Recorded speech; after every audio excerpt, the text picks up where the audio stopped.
Pessoal, então sejam mais uma vez muito bem-vindos à nossa aula de Direito Processual Penal. Estamos aí na nossa 7ª semana de aula, né? Olha só como o tempo passa rápido, completando aí quase 2 meses de aula já. Para mim está sendo um imenso prazer estar aqui com vocês. Dando sequência aos nossos estudos, teremos aí então uma análise legal, doutrinária e jurisprudencial dos artigos 596 até o artigo 603 do Código de Processo Penal. O que é que nós temos então? Vamos começar sempre pela análise do que diz a lei, uma análise literária, né? E aí nós partimos então para algumas considerações feitas sobre essa análise. Inicialmente, temos então a redação do artigo 596 do Código de Processo Penal. A apelação da sentença absolutória não impedirá que o réu seja posto imediatamente em liberdade. Parágrafo único. A apelação não suspenderá a execução da medida de segurança aplicada provisoriamente. Então, nós temos aí, na verdade, duas situações bastante distintas, das quais cabe aí uma consideração e uma análise sobre aquilo que de fato traz para nós a lei, né, o Código de Processo Penal. Primeiro, ele está falando aqui, logicamente, que é o objeto do nosso estudo, que é a sentença, né, absolutória, e, logicamente, alguém que ali, inconformado com essa sentença absolutória, interpõe recurso de apelação. É lógico, é óbvio, que se uma sentença ela é absolutória, não cabe aqui efeito suspensivo. Ou seja, não pode impedir, né, um recurso não pode impedir que essa sentença produza seus efeitos de forma imediata. Ou seja, se a pessoa foi absolvida e alguém, então, que está ali contrariado com essa absolvição recorre, é lógico que isso não pode impedir que o réu seja posto imediatamente em liberdade. Então, são questões primárias, são questões que estão diretamente ligadas à preservação aqui dos direitos fundamentais do ser humano. Por quê? Porque a preservação da liberdade, ela se sobrepõe ao inconformismo de um recurso. Então, esse é um aspecto bastante aqui importante, ou seja, né, o que nós temos aqui é a aplicação, logicamente, né, nós vimos lá os efeitos do recurso. Aqui não cabe um efeito suspensivo para impedir que a pessoa alcance a sua liberdade. Nós teremos, então, apenas o efeito inerente ao recurso, que seria o efeito devolutivo.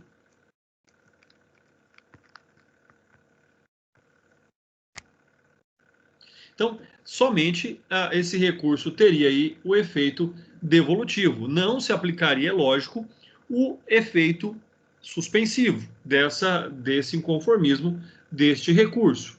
Quando eu digo que fala de duas coisas totalmente distintas, é porque nós temos aqui no parágrafo único, né, o seu grande objeto é quando ele fala da medida de segurança. Então, o que é uma medida de segurança? Logicamente, a medida de segurança é uma medida assecuratória, ou seja, para assegurar, para proteger quem? Duas pessoas de direito. Nós temos tanto o próprio aqui submetido à medida de segurança, quanto a sociedade. Então, a medida de segurança é uma medida diversa da prisão, é uma internação em hospital de custódia ou em manicômio judiciário, né, pelo período indeterminado, enquanto a pessoa apresentar periculosidade a si mesma ou à sociedade. Então, ou seja, numa compreensão desta, ou seja, numa sentença absolutória também. Então, nós temos lá uma sentença absolutória também, aplicada aqui sobre o indivíduo que tem ali uma medida de segurança. Então, ou seja, esse cidadãozinho aí, né, ele é doido, ele é perigoso, ele tem algum transtorno, ele é um sociopata, E aí, então, durante o processo, já como uma medida provisoriamente aplicada e assecuratoriamente aplicada à medida de segurança, ele estava lá internado. Ocorre que ele foi absolvido. Foi absolvido, André, por qual hipótese? Por ele ser considerado como um incapaz. Então, se ele é um incapaz, logicamente que ele não pode responder pelos seus atos. Ele não é um incapaz, mas ele é perigoso, também não pode ficar solto, né? E aí o Ministério Público, então, apela dessa sentença de absolvição. Agora, o fato de haver aqui um recurso que não tem efeito suspensivo, é claro, vai aqui suspender a aplicação da medida de segurança? Não, porque ela está ali para proteger o indivíduo e a sociedade como um todo.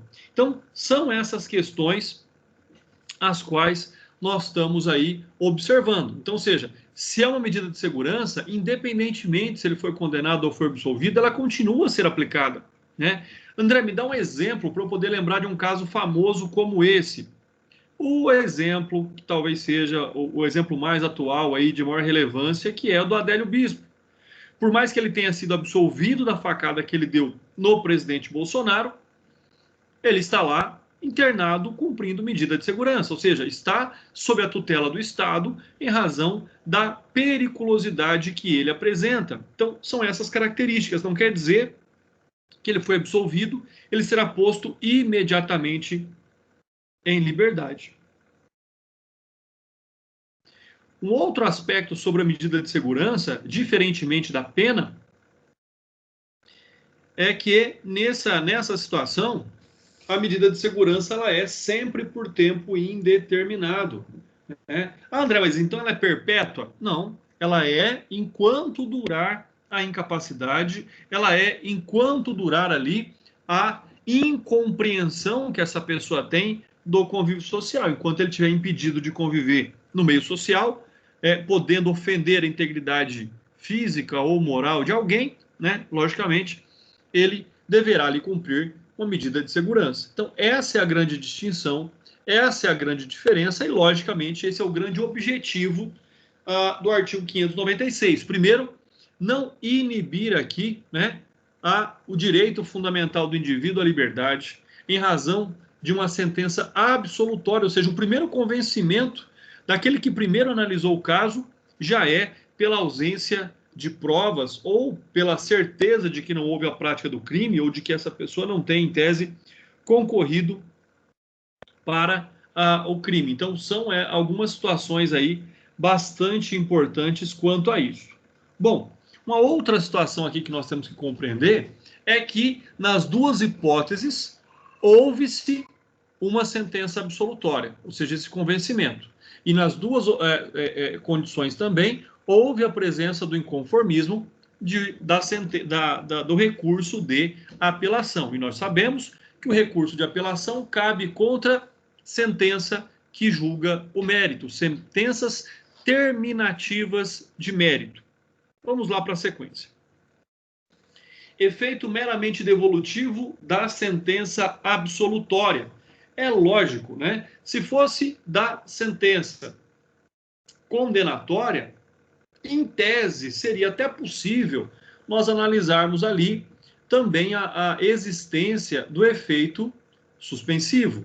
Mas no caso da absolvição, não há o que se esperar, senão colocar ali a pessoa solta o mais breve possível.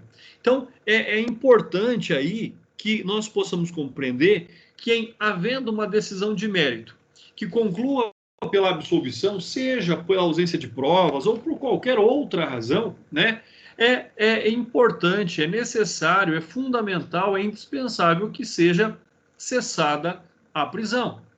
Então, esse é um fato bastante importante, independentemente se, lógico, é uma sentença absolutória em favor de uma pessoa capaz, de um imputável, ou uma medida de segurança que já tinha sido aplicada a alguém que é considerado como inimputável.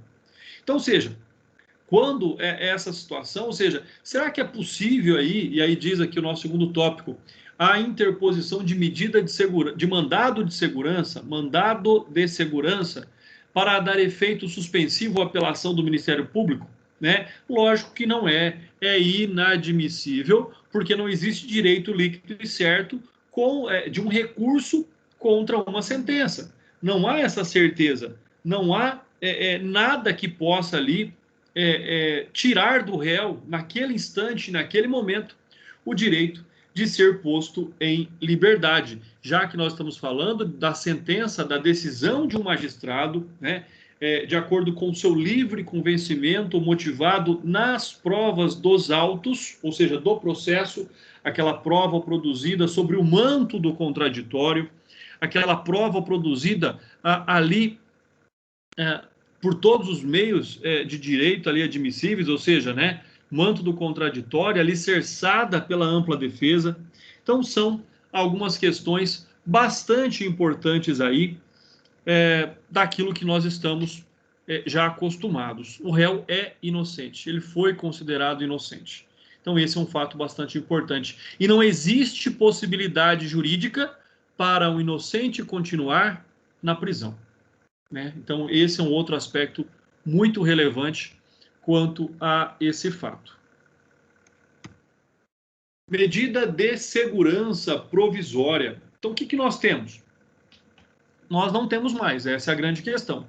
Né? Nós até tínhamos uma medida de segurança provisória, mas, após a reforma de 84, ela então não foi mais aplicada. Ou seja, para que se pudesse, em tese, manter o preso um réu inimputável durante a instrução. Né? Cabe a decretação de uma preventiva, não cabe mais esta hipótese. E se houver absolvição por inexistência da tipicidade ou de antijuridicidade, deve ele ser colocado em liberdade imediatamente. Salvo, e aí vem como a hipótese do parágrafo em análise, se ele for interditado civilmente ou houver ali uma perícia, né, psicológica que determine que ele é perigoso. E se ele for perigoso, aí sim será aplicada uma medida de segurança, de internação, lá, como eu disse, no hospital de custódia ou no manicômio judiciário, e ele então ficará ali à disposição das autoridades e submetido a um tratamento, né? Submetido a um procedimento curativo. Né? Se ele está doente, se ele tem algo que possa ali inibir o seu convívio social, é lógico que isso deve ser então tratado, é lógico que isso deve ser submetido aí aos cuidados médicos. Diz o artigo 597 do Código de Processo Penal: a apelação de sentença condenatória terá efeito suspensivo. Então, percebam, olha, nós temos sim hipóteses em que se apresenta efeito suspensivo. Salvo disposto no artigo 393, a aplicação provisória de interdições de direitos e de medidas de segurança, e o caso de suspensão condicional da pena. Então, importante aí que nós façamos a leitura do artigo 393 para que nós possamos aí relembrar aquilo que ele dizia. Então, está lá no Código a redação do artigo 393 e diz o seguinte: artigo 393 do Código de Processo Penal diz que, na verdade, pessoal, ele dizia, né? Fica aí uma ressalva também. O artigo 393 foi revogado pela Lei 12.403 de 2011. Então, ele não diz mais nada, né? Não pode ser aplicado. O artigo 374 e 378 vai falar lá da interdição temporária de direitos e vai falar também da medida de segurança. Mas vamos lá confirmar também, né? Artigo 374. Não caberá recurso do despacho ou da parte da sentença que decretar ou denegar a aplicação provisória de interdições de direitos, mas estas poderão ser substituídas ou revogadas. Inciso 1º. Se aplicadas no curso da instrução criminal durante esta ou pelas sentenças a que se referem os incisos 2, 3 e 4 do artigo anterior. Inciso 2. se aplicadas na sentença de pronúncia por decisão que, em grau de recurso, a confirmar total ou parcialmente, ou pela sentença condenatória recorrível. E, inciso 3 do artigo 374, se aplicadas na decisão a que se refere o inciso 3 do artigo anterior da sentença condenatória recorrível. E aí, o artigo, então, 378 diz que a aplicação provisória de medida de segurança obedecerá ao disposto nos artigos anteriores, com as modificações seguintes. Inciso 1. O juiz poderá aplicar provisoriamente a medida de segurança de ofício ou a requerimento do Ministério Público. Inciso 2. A aplicação poderá ser determinada ainda no curso do inquérito, mediante representação da autoridade policial. E, inciso 3, a aplicação provisória de medida de segurança, a substituição ou a revogação da anteriormente aplicada poderão ser determinadas também na sentença absolutória. Inciso 4. Decretada a medida, atender-se-á ao disposto dos títulos 5, livro 4, no que for aplicável. Então, fica aí uma questão bastante interessante. Ou seja, a apelação na sentença condenatória terá efeito suspensivo, vírgula. Salvo o disposto do artigo 393. Não existe mais. Risca aí. Não existe mais o artigo 393. E aí continua, vírgula de novo, né? Então, aqui, dessa vírgula para essa, fica sem efeito. A aplicação provisória de interdições e direitos e de medidas de segurança, aí sim estão vigentes e determinadas e esclarecidas nos termos do artigo 374 e 378, e o caso de suspensão condicional da pena também está descrito no Código Penal e no Código de Processo Penal. Bom, quais são os esclarecimentos que nós temos que ver? Esclarecimento bastante importante, ou seja, efeito suspensivo e devolutivo na sentença condenatória. Percebam que aqui nós temos os dois efeitos. Enquanto numa sentença absolutória nós temos somente o devolutivo, na sentença condenatória, até porque existe a presunção de inocência até o trânsito em julgado, né? Nós temos também a necessidade aqui do efeito suspensivo. Ao contrário da absolutória, cujo efeito é meramente devolutivo, a sentença condenatória deve ter efeito suspensivo, não sendo executada até que haja o trânsito em julgado, a fim de não se estender o princípio, de não se ofender o princípio da presunção de inocência. Como eu disse, como nós já vimos, artigo 393, revogado. Aplicação provisória da interdição de direito e de medida de segurança, ou seja, aqui o que ela vai dizer? Da mesma forma, né, que essa aplicação provisória, também em razão da reforma penal lá de 1984, ela ficou prejudicada. Então, na verdade, o próprio artigo como um todo, ele perde a sua eficácia jurídica. Por quê? Porque ele não consegue atingir o seu objetivo, ele não consegue fazer com que possa, então, existir, né, possa ser pleno e eficaz na sua totalidade. E um outro fato também é a correlação que existe com a lei de execução penal. Por quê?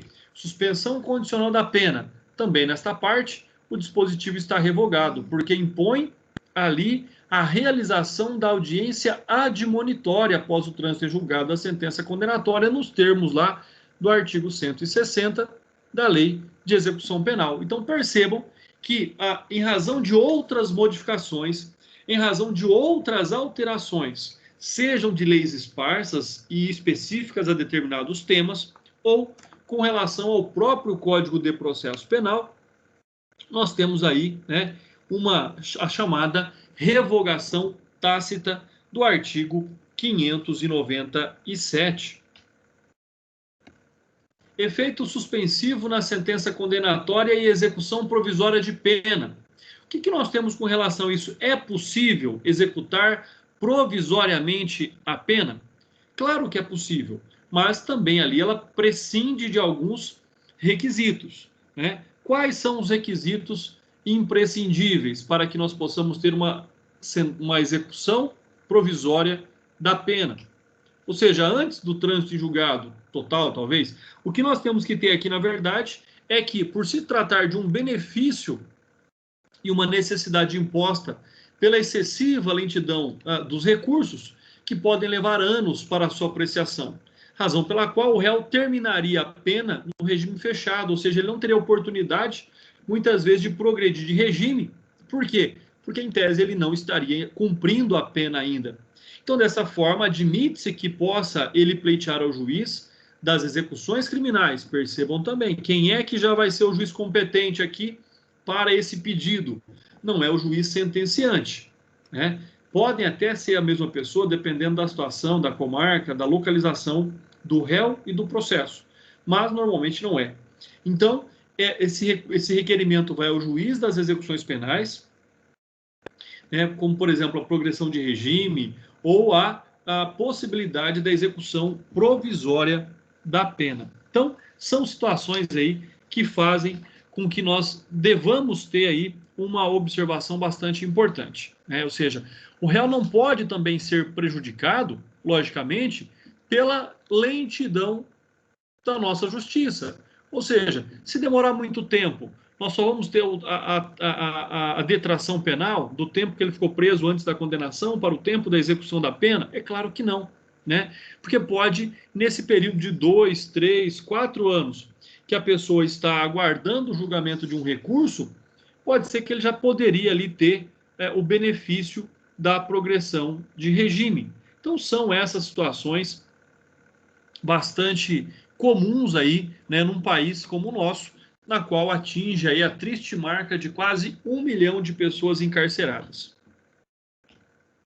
Artigo 598 do Código de Processo Penal.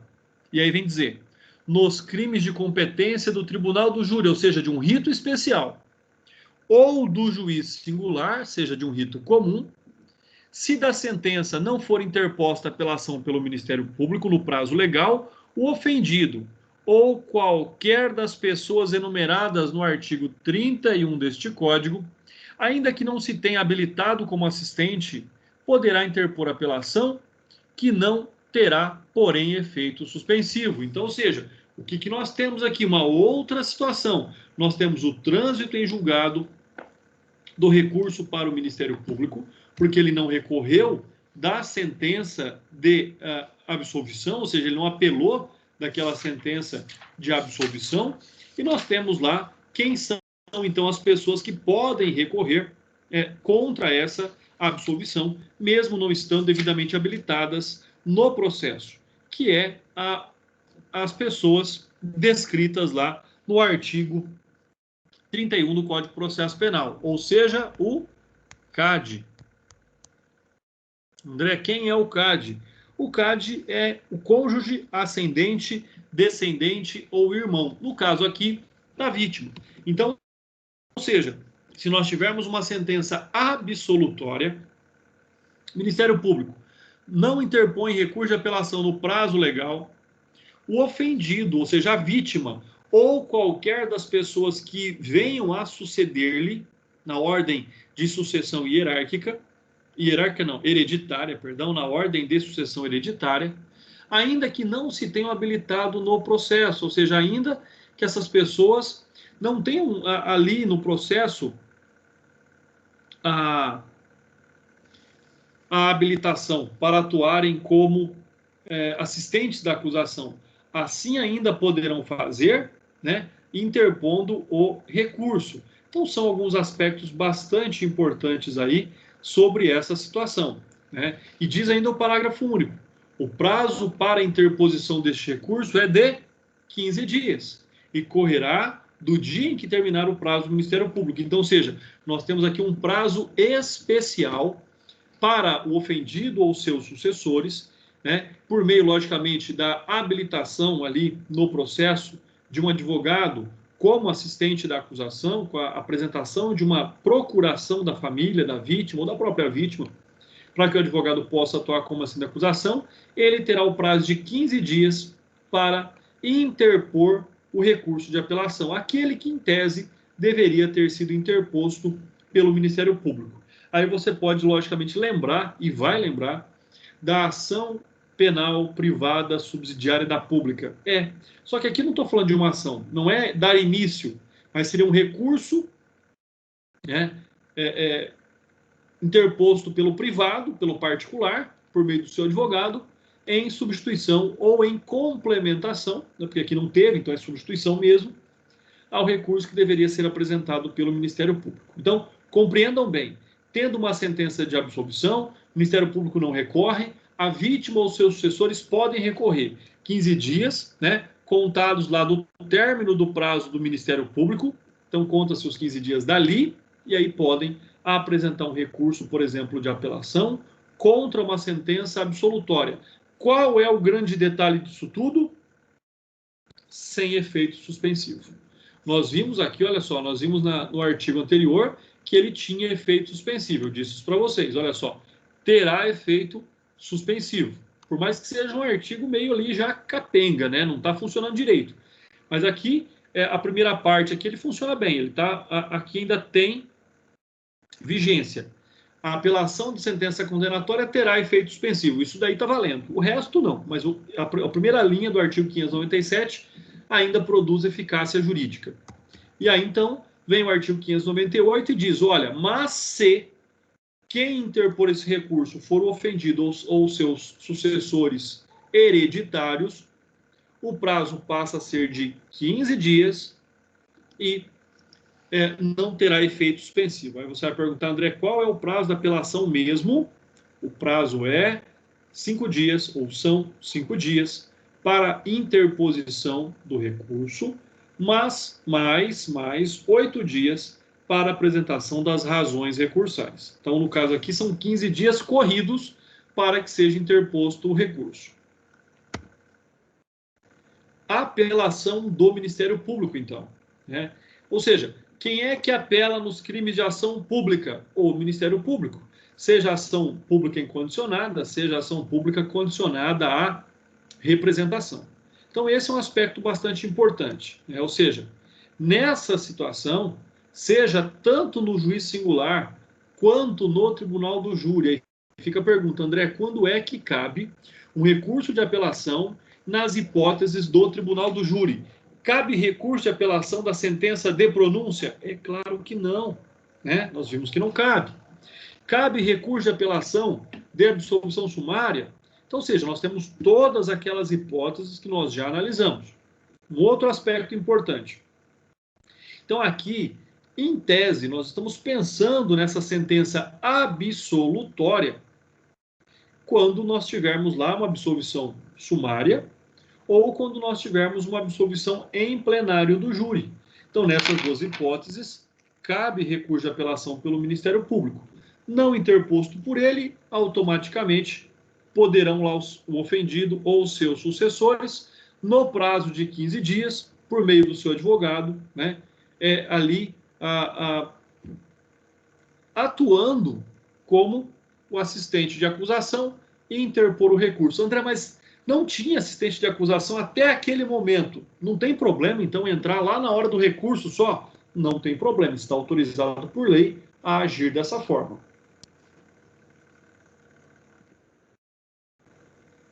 Apelação de corréu. Oi, pode falar, doutor. Boa noite. Inclusive, estava lendo sobre isso hoje. Independente de estar com ação privada, né, o Ministério Público ainda continua sendo titular, e aí, se é legítimo, ele só permite que o privado entre para fazer algo que ele não fez em tempo hábil. Sim, exatamente. Até porque essa questão de ação privada e ação pública, eu sigo uma corrente de que toda ação é pública. Toda ação ela é pública, né? O que torna ela diferente é a iniciativa da proposição, mas não existe ação privada, toda ação é pública. Então, alguns autores até entendem, né, que por toda ação ser pública, o Ministério Público sempre teria titularidade, porque só a iniciativa, o dar início pode ser privado ou não, né?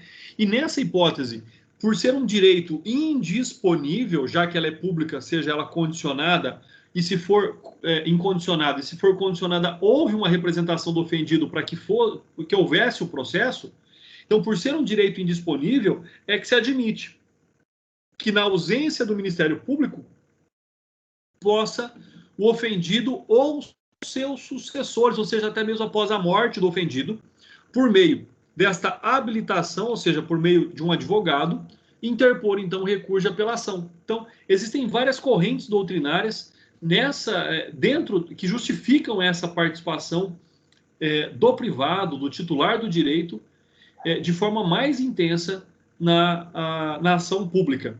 É lógico que pode concordar o promotor com a absolvição, não há problema nenhum. Pode o Ministério Público pedir a absolvição. É outra situação também, né? Então, é uma situação diferente. Aí nós vamos falar disso também. Se foi o Ministério Público que pediu a absolvição, ele vai recorrer? É claro que não. Mas não existiu um ponto importante. Não existiu inércia. Então, olha só. Se aqui, olha só, nos crimes de ação pública, a parte principal, que é o Ministério Público, vamos apagar aqui, já está virando bagunça já. A parte principal, que é o Ministério Público, ele tem preferência para apresentar o recurso de apelação, né, em caso de sucumbências no processo do juiz singular do júri. Tá. Aí o que acontece? Se ele não apresenta, se ele não entra com recurso, ele foi inerte. Mas e se ele que pediu absolvição, ele foi inerte? Aí não. Olha como isso é interessante.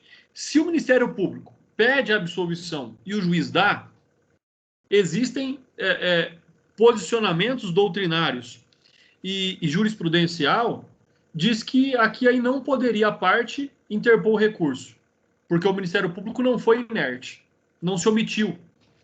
Se ele se omitir, poderia, então, o ofendido ou seus sucessores apresentar, interpor recurso de apelação. Mas se foi o Ministério Público que pediu a absolvição lá nas alegações finais, estaria, então, impedido o ofendido de recorrer dessa decisão. Olha como isso é complexo. Olha como essa questão da inércia ou não inércia do Ministério Público muda tudo. Então, e isso é o que vem dizendo para nós, tanto a doutrina quanto a jurisprudência. Entendeu, doutor? Tudo certo? Perfeito, doutor. Muito obrigado. Cada vez mais claro. Maravilha. Olha aí, então.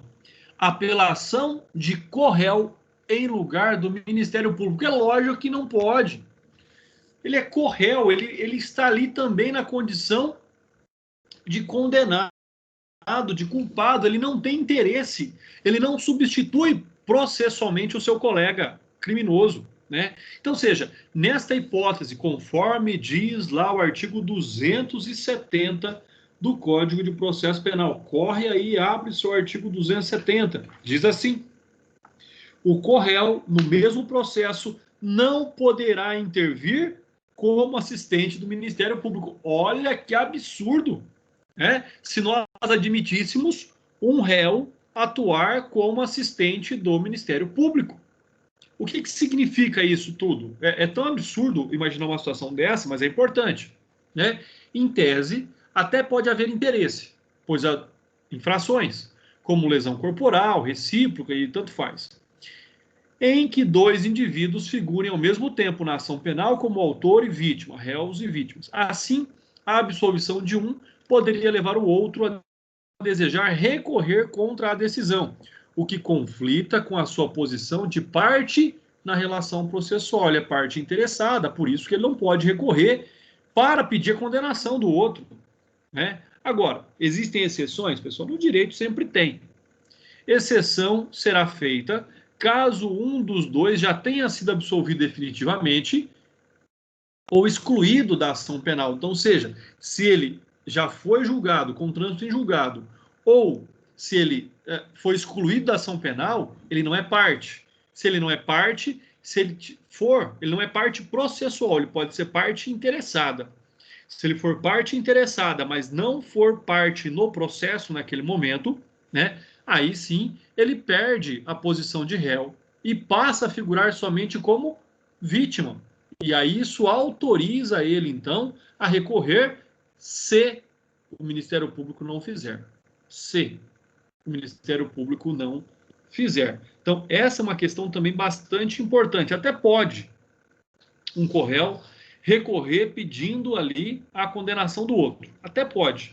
Mas só nesta rara exceção, né? E é, de fato, uma exceção muito rara com relação a esse aspecto. Então, isso raramente nós vamos ver acontecer. Raramente vamos ver. André, na prática, quantas vezes você viu isso acontecer? Mínimas vezes.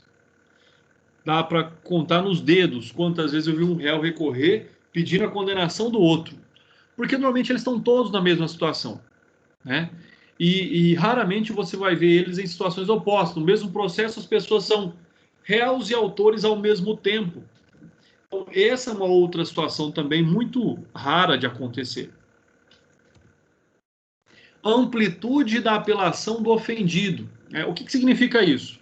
Qual é a possibilidade desta amplitude? Significa o seguinte, né? Em que não se circunscrevendo apenas a condenação ou absolvição. Costuma-se dizer que a vítima somente ingressa no processo penal com assistente do Ministério Público para buscar a condenação, que lhe servirá de título executivo na esfera civil. Olha aí quando vocês estudaram, né, a ação civil ex delicto, ou seja, quando então existe a figura do assistente do Ministério Público, mas ele não está, às vezes, nem muito preocupado com a condenação criminal, né? O interessante ali seria a condenação no ressarcimento dos danos causados pela prática do ilícito. Então, ou seja, essa é uma questão bastante importante. Ou seja, onde então a pessoa ofendida tem o direito de buscar justiça e também, logicamente, que justiça para ele, por vezes, não é resolvida somente no processo penal, mas por meio de uma indenização no juízo civil. Diga, doutor. A sentença é título executável, né? Por isso que faz interesse. Exato, ou seja, nessa hipótese, por mais que seja um processo criminal, se desta conduta criminosa gerou um dano econômico à vítima, já deve-se, não vou nem falar pode, mas já deve-se aproveitar o processo para que você tenha ali a resolução quanto ao fato. Ou seja, eu não vou entrar no juízo civil para dizer se o fato aconteceu, se não aconteceu, se existe nexo de causalidade entre as condutas, entre as ações, mas tão somente para executar aquela sentença criminal. Economia processual.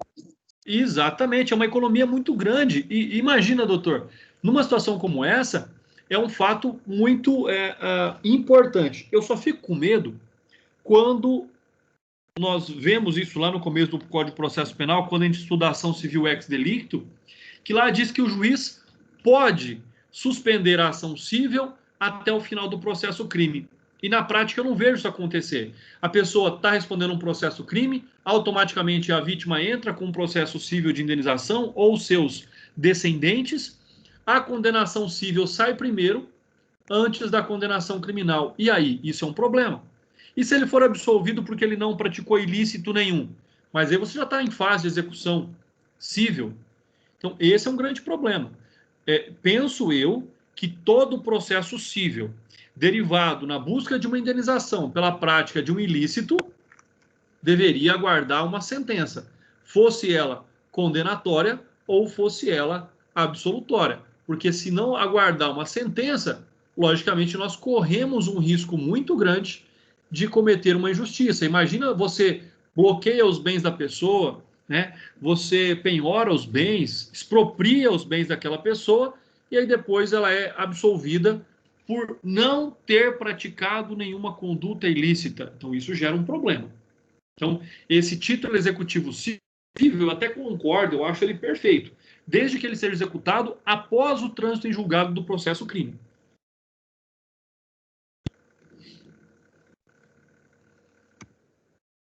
E olha aí o que diz, então, a jurisprudência do Rio Grande do Sul.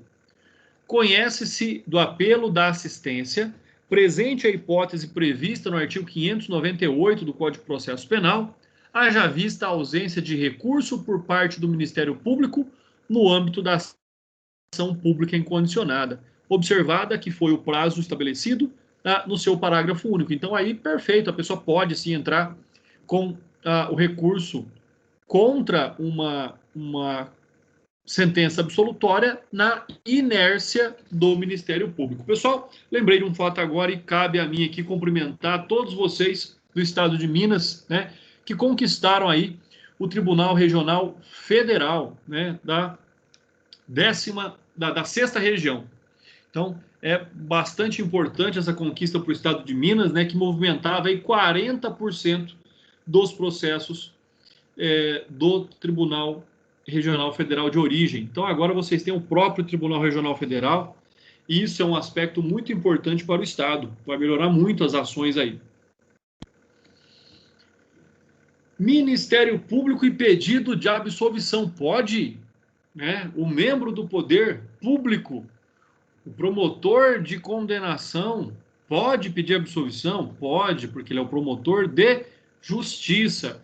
Então, assim, se ele pedir a absolvição do réu em plenário, ocorrendo, então, o acolhimento desses pedidos pelos jurados, por exemplo, há que se defenda que a ideia de não haver inércia do Ministério Público. A instituição se manifestou pela absolvição e, por isso, não interpôs recurso. Logo, não poderia a vítima ou seus parentes valer-se do artigo 598. Olha aí aquela ressalva que eu já havia dito para vocês. Se o Ministério Público ele pede a condenação, a pessoa é absolvida, ele não recorre, pode lá a vítima ou seus descendentes interpor um recurso de apelação. Porém, se o Ministério Público pede a absolvição, seja lá no plenário do júri, ou seja, mediante o juiz singular, e ele consegue essa absolvição, não há que se falar em inércia pelo não recurso, já que ele não pode recorrer daquilo que ele pediu. E isso impediria, bloquearia ali a vítima ou seus sucessores da interposição do recurso e da utilização do disposto no artigo 598 do Código de Processo Penal. Então, se o promotor pede absolvição e a pessoa é absolvida, não pode a vítima recorrer.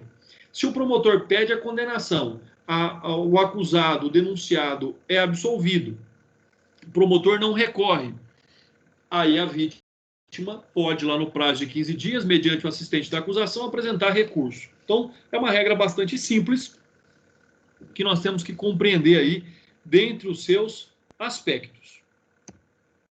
Prazo legal para o recurso da apelação do ofendido, pessoal. Qual é o prazo legal?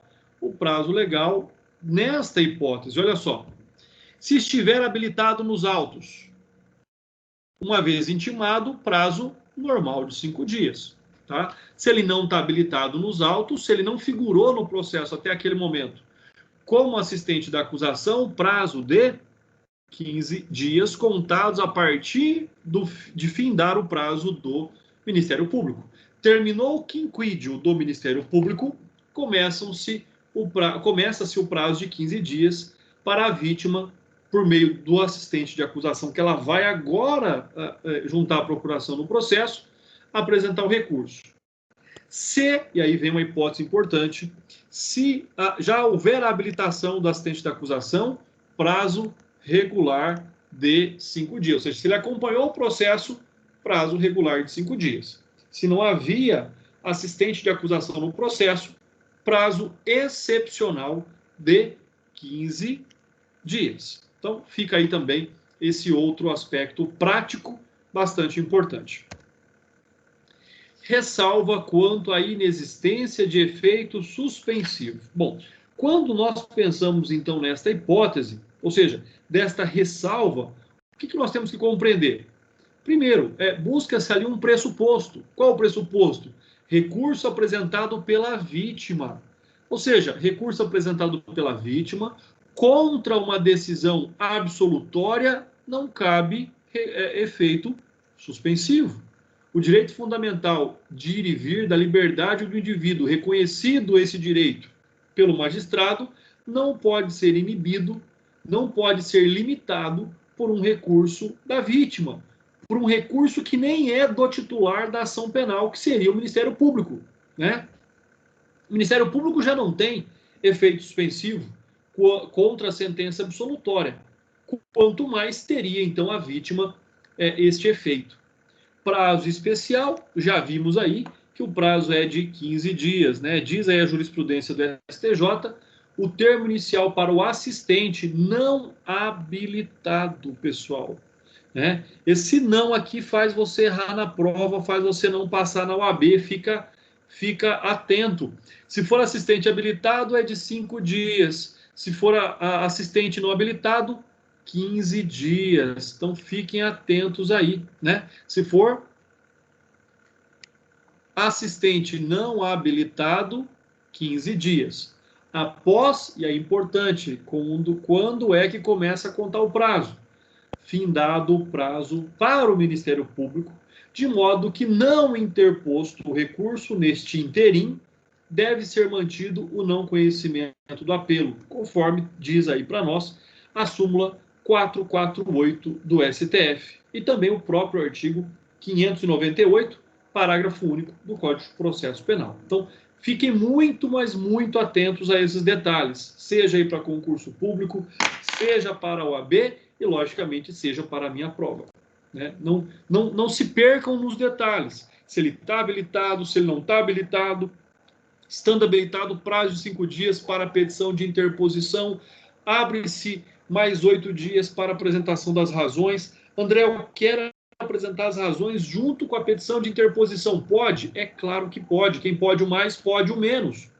Mas eu não posso utilizar o prazo das razões para apresentar a petição de interposição. Aqui, né, aqui a ordem dos fatores altera o produto. No caso de assistente não habilitado, 15 dias após findado o prazo para o Ministério Público. E aí você pega uma prova minha, vai estar lá, 15 dias após a divulgação, a publicidade da sentença. Está errado, porque é 15 dias após findado o prazo para o Ministério Público. Artigo 599. As apelações poderão ser interpostas, quer em relação a todo o julgado, quer em relação à parte do julgado. É claro também. E aí, mais uma vez, o mesmo ditado. Quem pode o mais, pode o menos. Eu posso tanto recorrer contra tudo, né, mas posso também recorrer pontualmente sobre algumas questões da sentença. Né? Seja ela, prestem atenção, seja ela condenatória, ou seja ela absolutória. Nas duas hipóteses, cabe recurso. André, cabe recurso numa sentença absolutória de quem foi absolvido? É claro que cabe. Ele quer, por exemplo, mudar o dispositivo da absolvição. Ele não quer ser absolvido por falta de provas. Ele quer ser absolvido porque existem provas que determinam que ele não praticou o ilícito. Então, ele pode também recorrer desta outra questão. Né? Então, diz aí mais uma vez o artigo 599. As apelações, seja da acusação ou da defesa, né, por isso que está no plural, poderão ser interpostas, quer em relação a todo o julgado, quer em relação à parte dele. Apelação total ou parcial. Pessoal, muito simples. O inconformismo pode ser total, discordando o réu, por exemplo, da condenação, da pena aplicada, do regime escolhido. De tudo está errado. O juiz não acertou em nada naquela sentença. O juiz não fez justiça mínima naquela sentença para o recorrente. Como pode também, aqui, recorrer em razão de desacordo, vamos pensar assim, desacordo parcial, onde ele questiona somente alguma situação. Seja lá, por exemplo, o valor já concedido a título de indenização, seja com relação ao regime de cumprimento da pena. Então, são esses aspectos. Né? E lá no artigo 593, parágrafo 4º, que diz ser cabível apelação, ainda que somente de parte da decisão se recorra, evitando-se o recurso em sentido estrito.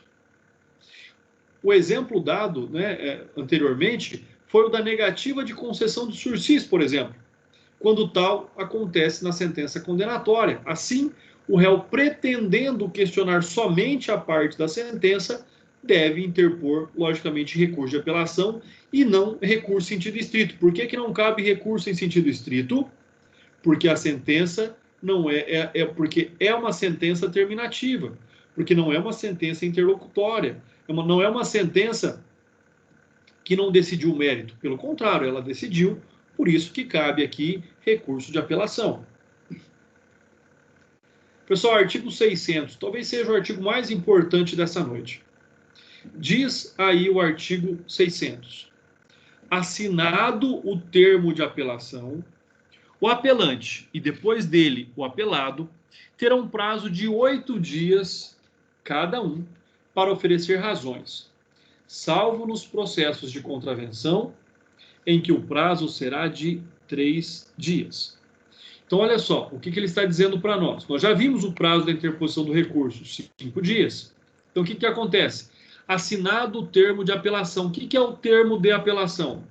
Ele vai junto com o mandado de intimação da sentença. Isso, logicamente, quando a sentença não é prolatada em audiência ou na presença das partes. Então, ele vai ser intimado da sentença e junto vai um termo, ou seja, se ele deseja ou não recorrer. Se ele assinar que ele deseja recorrer, está contando ali o prazo de 8 dias. 8 dias, tá? Se houver assistente da acusação, o prazo é de 3 dias após o Ministério Público, tá? Prazo para quê? Para arrazoar. Então, ele pode também apresentar suas razões, mas é um prazo menorzinho. Parágrafo 2º. Se a ação penal for movida pela parte ofendida, naquela hipótese que nós vimos no artigo anterior, o Ministério Público terá vista dos autos no prazo do parágrafo anterior. Então, ou seja, se o Ministério Público não interpõe o recurso de apelação, a vítima vai lá no prazo de 15 dias e entra com o recurso de apelação. O que acontece? O Ministério Público vai, então, ter vistas dos autos no prazo de 3 dias, para, se ele quiser, também apresentar as suas razões recursais. Ele pode aí arrepender e apresentar suas razões. Parágrafo 3º. Quando forem 2 ou mais apelantes ou apelados, o prazo é comum. Já vi gente esperando a apelação dos outros ser juntada no processo para poder apresentar a sua, e aí perdeu o prazo, então tomem cuidado. Pessoal, o parágrafo que eu mais gosto, e talvez eu ache que seja o mais importante, é o parágrafo 4º. Olha só o que ele está dizendo. Muitos advogados não fazem isso. Talvez esqueceram do parágrafo 4º, talvez não deem a devida importância a que ele significa, porque olha só, se o apelante declarar na petição ou no termo, ao interpor a apelação, que deseja arrazoar na superior instância, serão os autos remetidos ao tribunal adquirente, ou seja, ao tribunal superior, onde será aberto vista às partes, observados os prazos legais, notificada a parte pela publicação oficial. Então, o que nós temos aqui, pessoal? Nós temos uma questão muito, mas muito importante, que o meu cliente foi condenado. Muito bem, eu vou interpor um recurso de apelação. Mas eu não quero que o promotor manifeste em contrarrazões sobre o meu recurso. Eu tenho como evitar isso? Tenho, tem o parágrafo 4º. Eu digo que eu vou arrazoar no tribunal. Eu só junto a petição de interposição no processo, e o processo sobe para o tribunal. Chega no tribunal, eu vou ser intimado para apresentar as minhas razões deste recurso já interposto lá no tribunal. Apresentadas as razões, será dado vista ao procurador de justiça, ou seja, o membro do Ministério Público no tribunal, em segunda instância, para que ele apresente as contrarrazões deste meu recurso. Ou seja, o promotor não terá oportunidade de manifestar contra o meu recurso. Eu acho isso bastante interessante. E o mais interessante de tudo isso caso o advogado não seja intimado por publicação oficial, do Diário Oficial, para apresentar as suas razões, isso gera nulidade do processo. E não acontece, está acontecendo agora, num processo de um cliente meu lá em Belo Horizonte. Eu e o advogado do outro réu, são 2 réus, nós fizemos dessa forma. Petição de interposição de recurso de apelação, nos termos do parágrafo 4º do artigo 600, ou seja, para arrazoar no tribunal. O que acontece? Neste mesmo processo, também houve recurso de apelação do Ministério Público. Ele achou que a pena foi pequena e nós achamos que nossos clientes não deveriam ser condenados. Quando chegou o processo no tribunal, só enxergaram o recurso do Ministério Público e deram seguimento ao processo sem que fôssemos intimados para apresentar as razões recursais. O que acontece? Meu cliente está preso. O cliente do outro advogado está solto. O que eu fui obrigado a fazer? Independentemente de intimação, apresentei as razões, porque meu cliente não pode ficar preso por tempo indeterminado, aguardando o julgamento. Ou também, para mim, não teria validade nenhuma eu aguardar que isso tudo acontecesse e depois alegasse a nulidade do julgamento e que voltasse lá atrás com a intimação para apresentar as razões. Meu cliente está preso. Então, ou seja, também não ia ajudar o meu cliente em nada. O que eu fiz? Apresentei as razões, independentemente de intimação, sob pena de nulidade. Muito bem. O que o outro advogado fez? Até agora nada. Porque como o cliente dele está solto, ele vai deixar julgar o processo e aí ele vai requerer a nulidade do julgamento. Só que aí ele só pode requerer a nulidade do julgamento com relação àquilo que cabe ao cliente dele. Então, ou seja, vamos ver o que vai acontecer, mas passou desapercebido pelo tribunal as duas petições de interposição do recurso de apelação nos termos do parágrafo 4º do artigo 600. Passou batido. O que é o termo de apelação? Pessoal, mais uma vez, é o desejo, é a vontade de recorrer, é só isso. Como eu disse, é aquele que é apresentado lá pelo oficial de justiça. A pessoa diz, o senhor quer recorrer? Quero. Muito bem. Já está contando o prazo desta data, deste momento, já tá contando o prazo de 8 dias para apresentação das razões recursais. Caso o advogado constituído desse réu não apresente as razões recursais no prazo de 8 dias, logicamente que o réu não pode ser prejudicado pela ineficiência do seu defensor técnico, o juiz manda nomear outro defensor, dado a condição em que o réu se tornou indefeso, ele não está sendo mais defendido pelo seu advogado.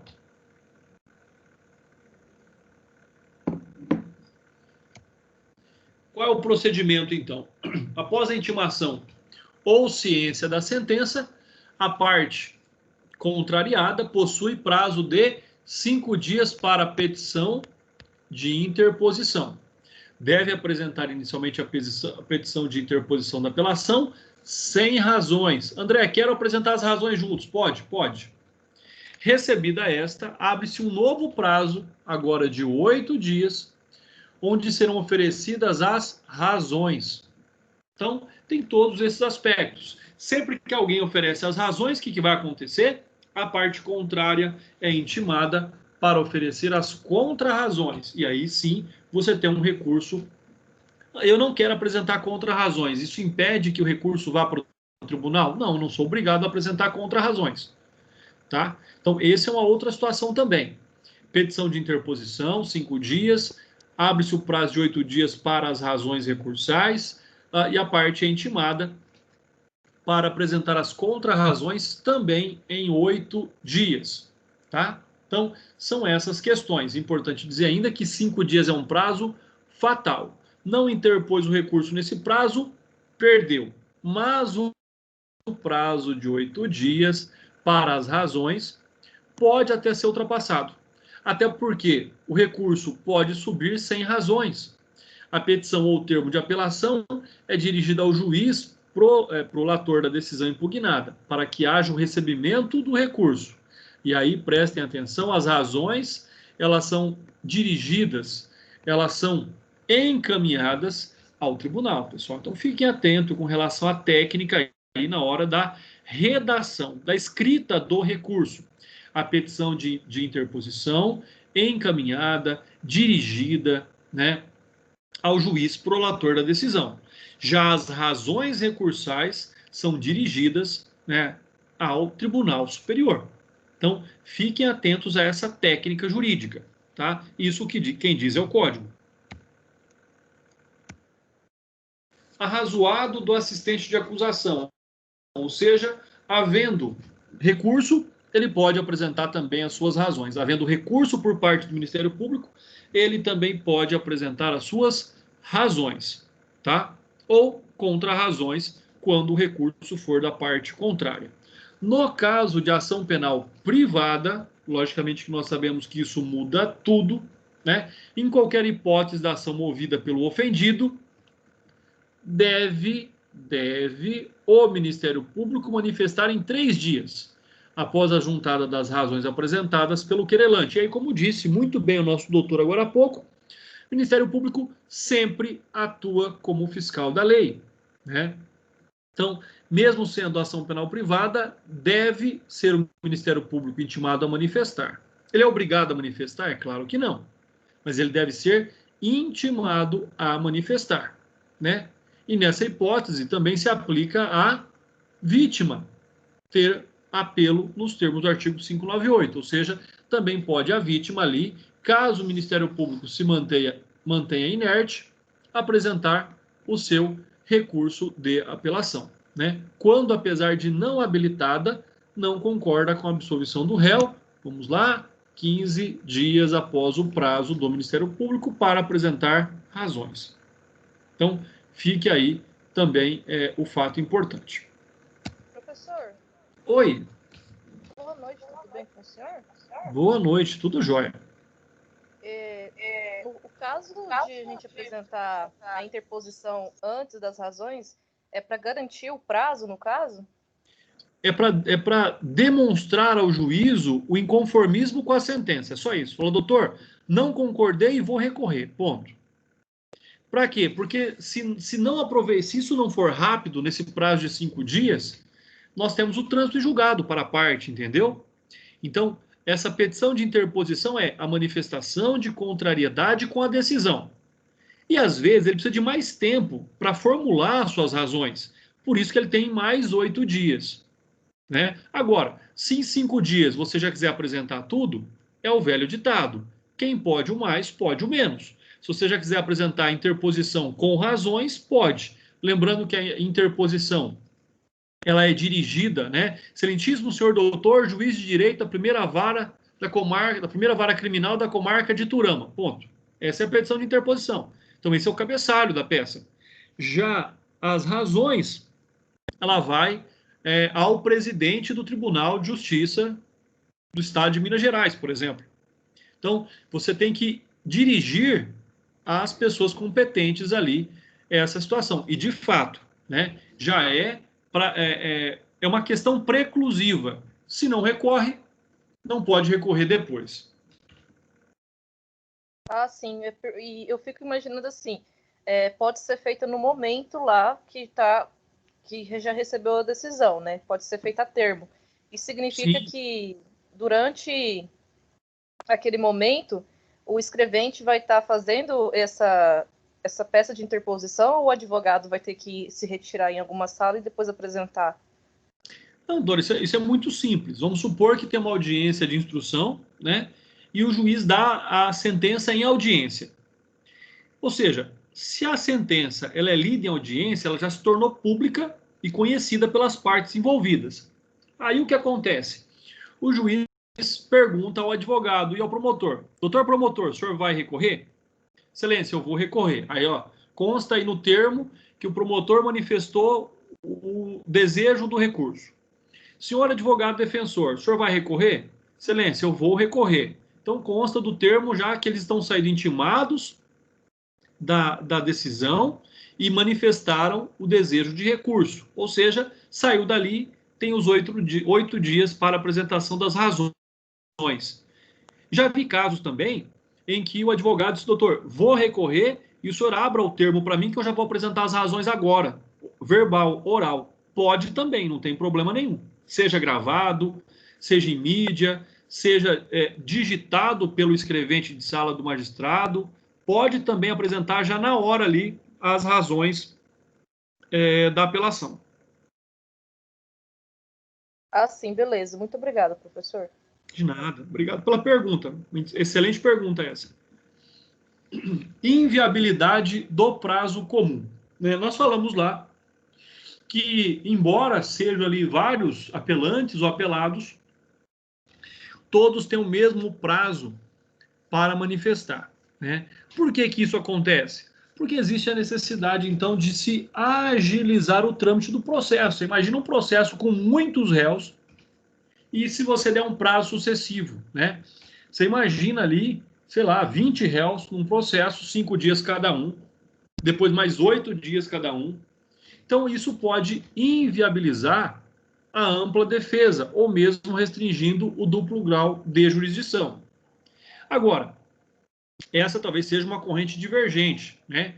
Em processos complexos, as partes necessitam ter os autos em mãos para estudar o seu conteúdo. Isso quando eu estou falando de autos físicos. Mas hoje, né, quem não é ainda processo digital está convertendo-se em processo digital. Então não há essa limitação. Quantas vezes eu já fui no fórum para pegar um processo e aí o processo estava com o advogado da outra parte? Aí nessas hipóteses, o juiz já tendo uma experiência judicante, ele vai colocar o quê? Prazo sucessivo. Ou seja, olha, 5 dias para o primeiro, 5 dias para o segundo, melhor, 5 dias para a acusação. O promotor pega, devolve o processo com 5 dias. E assim vai sucessivamente, entendeu? Para ver se nenhuma parte é prejudicada, porque tem que analisar o processo, as provas. Ninguém é obrigado a ter cópia integral de processo no escritório. Mas hoje, com o processo digital, o prazo é comum. Por quê? Porque todo mundo tem acesso a tudo e ao mesmo tempo. Então fica também aí essa questão, né? No âmbito do processo digital, não vejo problema nenhum quanto ao prazo comum. No âmbito do processo físico, aí é um problema, né? Carga dos autos fora do cartório, aí é um problema. Tanto é que muitos juízes não autorizam a carga fora do cartório. No máximo, pega ali, leva na OAB e aí o prazo continua sendo comum. Tá? Então, essa é uma questão bastante importante. Se for prazo comum, não existe carga fora do cartório, porque todos terão acesso aos autos. Se for processo, se autorizar essa carga fora do cartório, o prazo tem que ser sucessivo, porque senão ele fere o princípio do duplo grau de jurisdição, ele fere a ampla defesa, né? Então aí ele impede que a pessoa consiga ali se defender e tentar reverter uma decisão que ele não concorda. Então essa é uma situação que nós temos que ficar muito atentos. O processo é físico ou o processo é digital?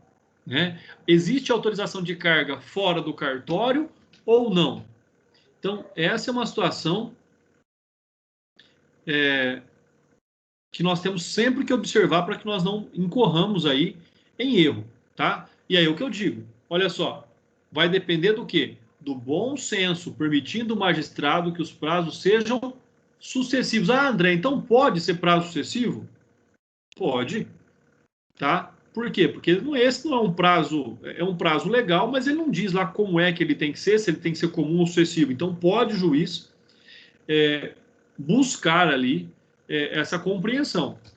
Assim como o direito das partes de ter os autos em mãos, salvo se houver motivo de força maior. Então, ou seja, percebam atenção em todas essas minúcias que envolvem aí o artigo, né, que nós estamos comentando. Então, é muito importante que nós tenhamos essa... Como é que eu posso explicar? Essa sutileza nessa compreensão. Por quê? Porque, olha só, mais uma vez, inviabilidade do prazo comum quando? Quando for necessário que as pessoas tenham acesso físico aos autos. Então, aí é necessário que ele seja sucessivo. Então, esse é um aspecto bastante importante, ou seja, inviabilidade do prazo comum. Por quê? Porque, na verdade, ele deve ser sucessivo, porque a pessoa tem que ter direito a acesso aos autos. Agora, se o processo for digital, não há problema nenhum que o prazo seja como? Resumindo, né? A apresentação das razões na superior instância, já disse para vocês, parágrafo 4º do artigo 600. Ou seja, eu apenas apresento a interposição do recurso no juízo de primeiro grau, já manifestando que as razões serão apresentadas na superior instância, né, ao juízo ad quem. O que eu faço? Espero ser intimado para apresentar ali as minhas razões. E aí, então, será intimado, será dado carga, dado vistas ao procurador de justiça para que manifeste-se sobre as razões apresentadas pelo recorrente. André, o Ministério Público pode também apresentar suas razões do recurso de apelação lá no tribunal? Não, tá? Somente o apelante. E, nesse caso, o apelante é no caso do réu, tá? Então, por mais que, quando você leia lá o parágrafo 4º, vai dizer o seguinte: se o apelante declarar na petição ou no termo, ao interpor a apelação que deseja arrazoar na superior instância, serão os autos remetidos ao tribunal ad quem, onde será aberto vista às partes, observando os prazos legais, notificando as partes pela publicação oficial. Então não fala, mas eu estou dizendo para vocês, só quem pode se utilizar do parágrafo 4º é o réu. O Ministério Público não pode apresentar as suas razões no tribunal. Não tem sentido. Não haveria sentido que os autos do processo subissem ao tribunal para que, então, fosse aberto vistas à acusação, saindo o representante do Ministério Público de sua comarca, dirigindo até a corte somente para protocolar as razões. Por outro lado, não seria viável que um procurador de justiça o fizesse em seu lugar, uma vez que a sua função não é arrazoar recursos do Ministério Público, mas sim oferecer um parecer imparcial sobre o tema, até porque o procurador de justiça não precisa rechaçar o recurso do Ministério Público. André, ele pode discordar? Pode. O procurador de justiça, se ele entender como incabível aquele recurso ou desnecessário aquele recurso, ele pode dar imparcial e até contrário ao recurso do Ministério Público. Por quê? Porque ele também está ali numa condição como fiscal da lei. Ele é o Ministério Público, ele é o procurador de justiça que está lá no tribunal, e se ele compreender que o Ministério Público praticou uma injustiça interpondo aquele recurso, ele pode ter, logicamente, uma manifestação contrária ao Ministério Público. Não há ali impedimento nenhum quanto a isso também. Então, só quem pode se utilizar do parágrafo 4º do artigo 600 é o réu, somente ele. Falta de intimação das partes para arrazoar em segunda instância gera nulidade. Por quê? Porque impede a ampla defesa. Então, é um fato bastante importante. André, gerando nulidade, o que acontece? Tudo que acontecer depois da chegada do recurso no tribunal, onde deveriam ser as partes intimadas para apresentar suas razões, é nulo. Perde-se efeito, não produz efeito. Tá? Então é nulidade, é diferente de anulabilidade. Nulo é nulo de pleno direito e não produz efeito jurídico nenhum. Artigo 601. Diz o artigo 601. Fim dos prazos para as razões, os autos serão remetidos à instância superior com as razões ou sem elas, no prazo de 5 dias, salvo no caso do artigo 603, segunda parte, em que o prazo será de 30 dias. Parágrafo 1º. Se houver mais de um réu e não houverem todos sido julgados, ou não tiverem todos apelado, caberá ao apelante promover a extração do translado dos autos, o qual deverá ser remetido à instância superior no prazo de 30 dias, contado da data da entrega das razões de apelação ou do vencimento do prazo para apresentação do apelo. Pessoal, somente existe essa possibilidade do parágrafo 1º, também se o processo for físico. Aí nós temos que pedir o quê? O desentranhamento, né? Desentranhamento não. Perdão, não é esse o termo. Nós temos que requerer ali que o processo seja desmembrado, desmembramento do processo. Ou seja, que o processo corra uma parte para o julgamento do recurso de um réu, né? E, logicamente, aqueles que ainda não foram condenados, aqueles que não quiseram recorrer, que comecem já a execução da pena. Então, existe um desmembramento do processo. Por quê? Porque não é justo. A pessoa quer recorrer, mas o outro não quer, então faz o quê? Não foi achado, não foi citado ainda, nem apresentou defesa. Então, segue o processo de um, só que aí caberia, então, a parte tirar cópias, né? Lembrando que no processo digital também não faz o menor sentido mandar cópias ou tirar cópia, não tem por que fazer isso. Parágrafo 2º, as despesas do traslado correrão por conta de quem o solicitar, salvo se o pedido for de réu pobre ou do Ministério Público. Aí não tem despesa, tá? Das cópias, é isso que está dizendo. Você pode pedir cópias isentas, se for réu pobre, ou, se for, no caso, cópias do Ministério Público. Também só se aplica se for processo físico. A ausência de razões não acarreta nulidade. Ninguém é obrigado a apresentar razões. A interpor o recurso. Beleza. Vai subir o processo? Vai subir o processo. Tá? O recurso vai ser analisado? Nós já vimos. Quando se devolve todo o mérito, toda a causa. Então, isso vai acontecer, né? Agora, embora possa deixar o juiz de intimar e assegurar às partes o direito de apresentação das razões, não é correto, né? Se o réu diz que quer recorrer, o advogado não apresentou razões, intima o réu para constituir um novo advogado para que possa apresentar ali as suas razões.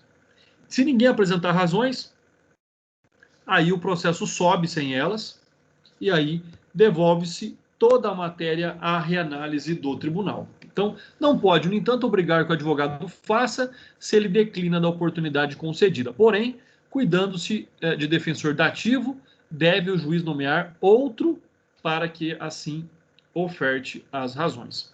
Então, defensor dativo, pessoal, se o réu quiser recorrer, ele tem que recorrer. Defensor constituído não é obrigado. Não é obrigado, porque ele tem a disponibilidade ali. André, mas o recurso não é dele. Beleza, ele fala para o réu que ele não quer recorrer, e o réu, se quiser, contrata, então, um outro advogado. Mas ele não é obrigado a entrar com recurso que ele não concorda, que ele entende que não é cabível.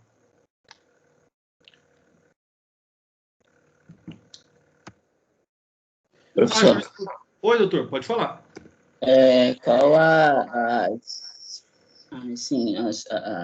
os danos que pode sofrer se não apresentar as razões? Eu sei que vai ser reexaminado toda a matéria, mas pela sua experiência, qual seria as sanções que o réu pode sofrer se não apresentar as razões?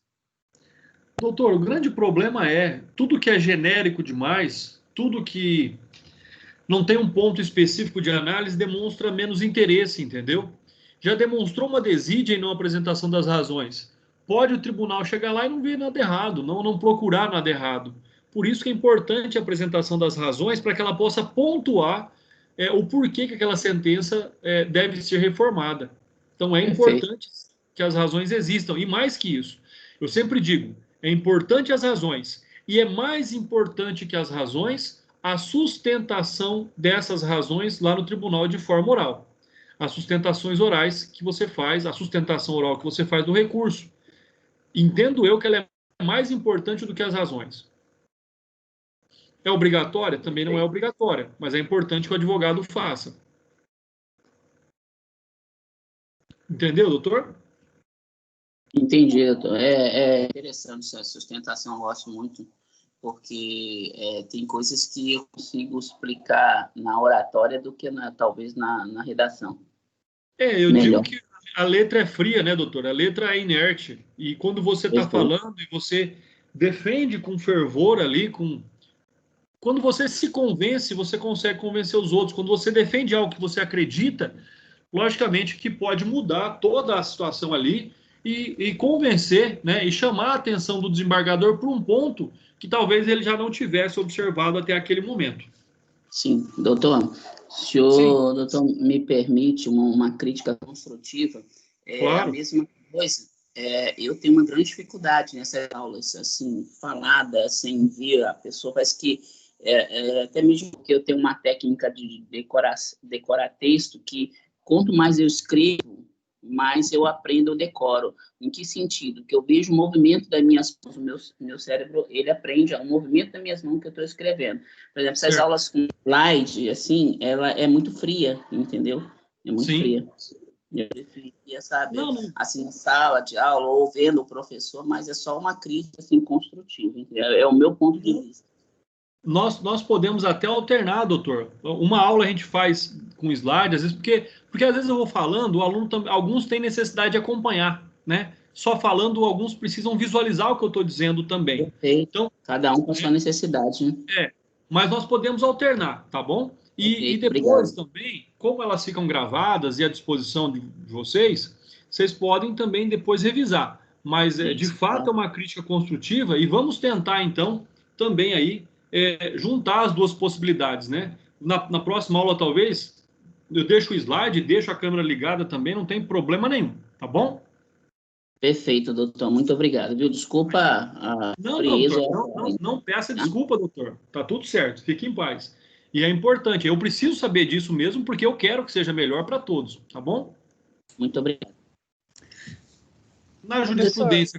Oi, doutora. Mas o senhor vai continuar mandando os slides, porque, para ser sincera, as aulas que estão sendo assim... Falar a verdade para o senhor, as aulas que estão sendo mais de boa são as de quinta-feira, que é a do senhor de processo penal, e depois da professora Leilane, que é previdenciário. Sim. Assim, eu não sou muito de observar o que a pessoa está falando, eu não consigo me concentrar durante 1 hora seguida com a pessoa falando. E eu preciso dos slides.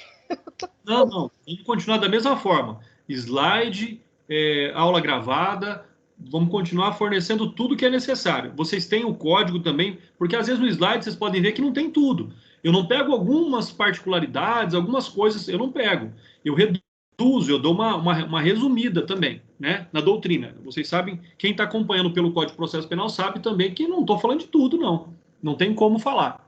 Né? Isso aqui é um resumo do que a doutrina que eu adotei fala e mais as explicações que eu tenho sobre o tema.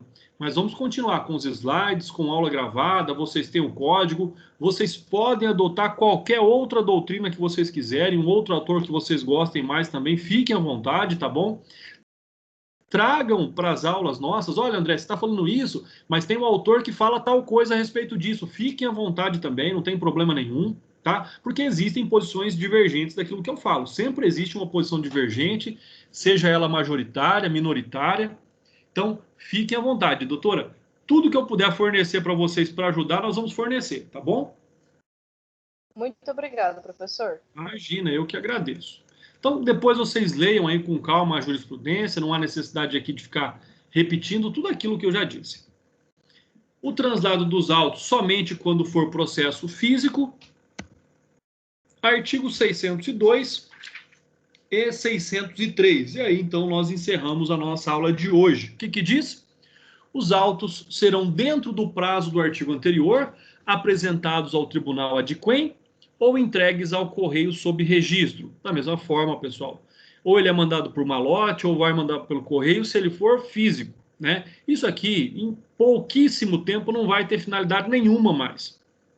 Artigo 603. A apelação subirá nos autos originais, a não ser no caso do Distrito Federal e nas comarcas que forem sede do Tribunal de Apelação, que ficará em cartório translado, ou seja, uma cópia. Olha só, pessoal, o desgaste disso tudo.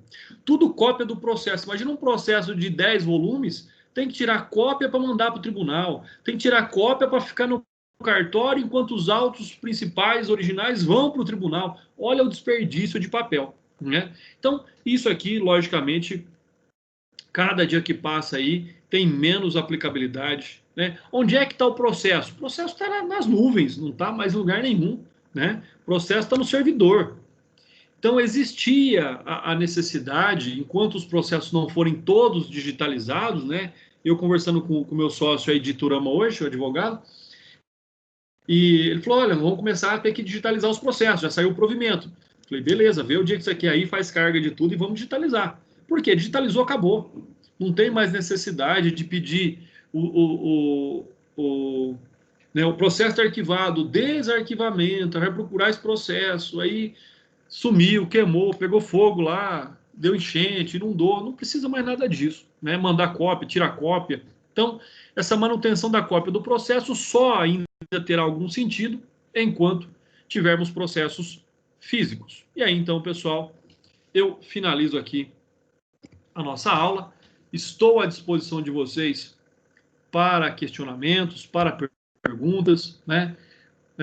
Lembrando aí, nossa próxima aula, semana que vem, é o nosso trabalho.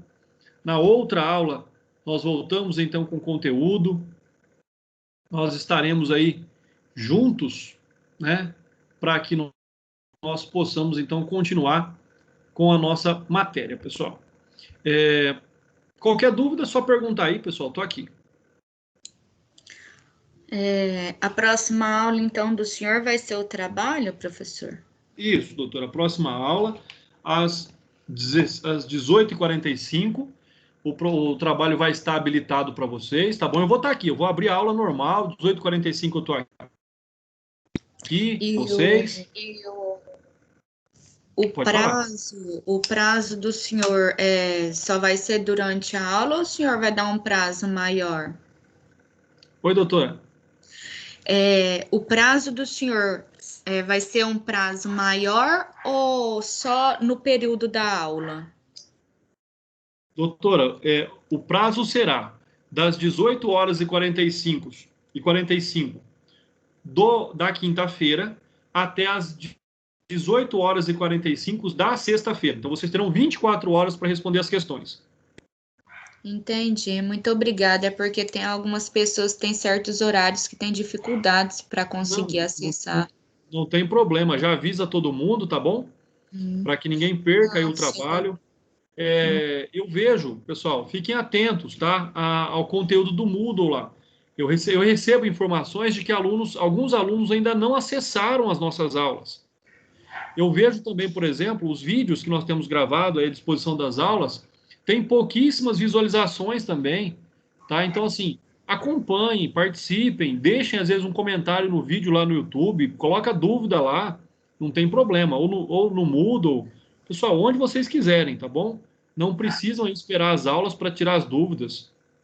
Pode até me mandar um WhatsApp se quiser também. Vocês têm meu número lá, não tem problema, mas não fiquem com dúvidas. E acompanhem o material, leiam os slides, assistam os vídeos, não deixa tudo para a última hora, não. Uma dúvida que eu tenho no finalzinho, que eu estava até meio com vergonha de perguntar, mas eu vou perguntar. No caso do que o senhor estava falando, se caso o réu for um réu entendido e o réu não quiser que o advogado recorra, e o advogado, mesmo assim, recorrer, ele pode? Pode. O advogado tem essa liberdade para recorrer. Por quê? Porque o recurso não trará nenhum prejuízo para o réu.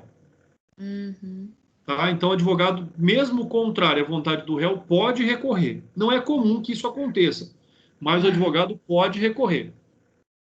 Não, entendi. Tá, muito obrigado, professor. Boa noite. Boa noite. Obrigado, professor. Boa noite. Boa noite, pessoal. Fiquem com Deus, saúde e até a semana que vem.